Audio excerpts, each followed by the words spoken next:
It-tnejn tal-5 ġimgħa matul is-sena, sena 2. Qari mill-Evanġelju ta' San Mark, kapitlu 6, versi minn 53 sa 56.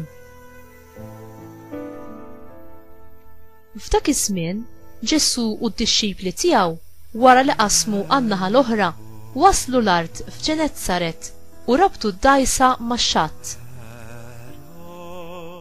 Nislu mid-dgħajsa u n-nies minnu fih għarfuh u marru jiġru ma' dawk l-inħawi kollha u bdew iġorru il-morda fuq l-imtieraħ kull fejn kienu jisimgħu li qiegħed.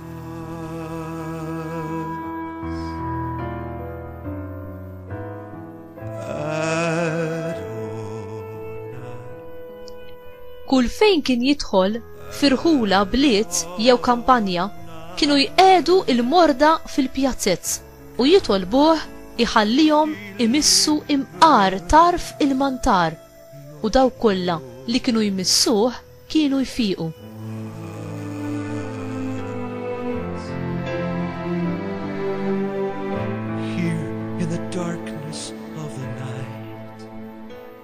Il-kelma tal-mulej tifħir lilek Kristu. Through endless years of slavery, our heart's desire is Ant min tmur bit-toqol u l-problemi tiegħek. Bosta fi żmien Ġesu għarfu li hu kellu s-seta li jfarraġ u jfejjaq u għalhekk kienu jagħmlu minn kollox biex jersqu lejh u jirċievu dan il-fejqan. Fih raw li bħalu ħadd aktar jew ħadd qabel ma kien jagħmel dawn l-ġubijiet kollha. Ġesu min-naħa tiegħu kien jilqa' lil kulħadd, nies minn pajjiżu u saħansitra nies oħra li ma kellhomx l-istess twemmin tiegħu. Kien ifejjaqhom wieħed wieħed u waħda waħda. Kien imisshom u kien jagħtihom tama u ħajja ġdida bit-talim tiegħu u bih innifsu.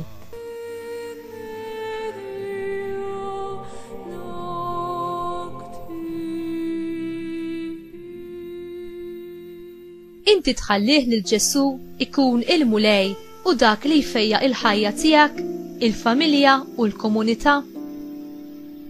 Ersaq lejh bil-fidi li hu jistenna minnek. Il-qawwa ta' Alla li jfejqek tatik lura mhux biss is-saħħa, imma biex tgħix f'servizz attiv u tieħu ħsieb tal-oħrajn. M'hemm l-ebda problema li hu ma jridx jgħinek fiha u m'hemm l-ebda ħaġa li żommna il-sira li mhix kapaċi jeħlisna minnha. Inti tmur bil-problemi tiegħek għandu fiduċja kompleta fih li hu ser jgħinek.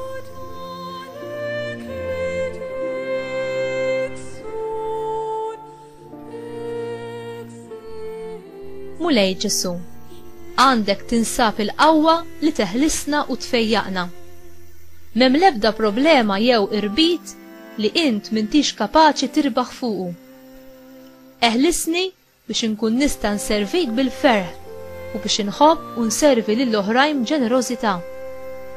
Għażiża Marija, Sultana tal-ħolqien kollu, idħol għalija int bit-talb qawwi tiegħek biex jiena ngħix b'mod sħiħ wara ibnek fil-kumpanija tiegħek.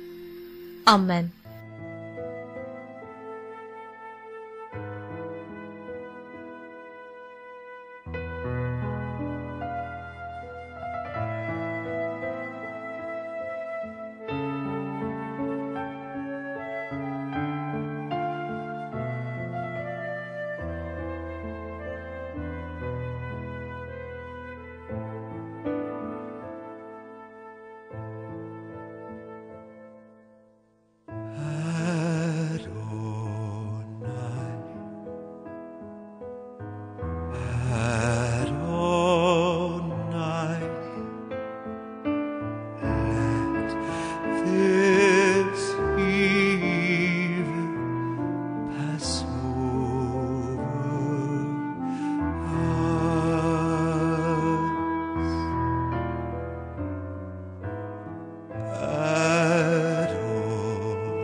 people cry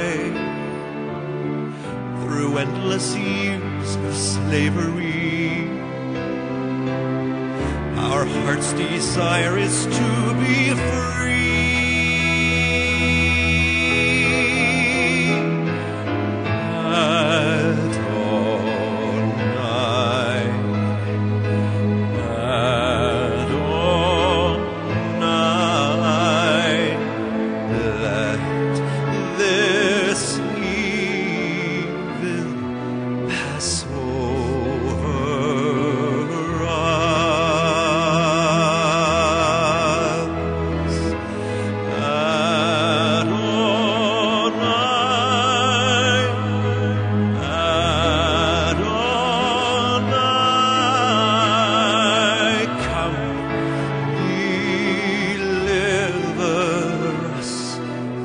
Chosen ones.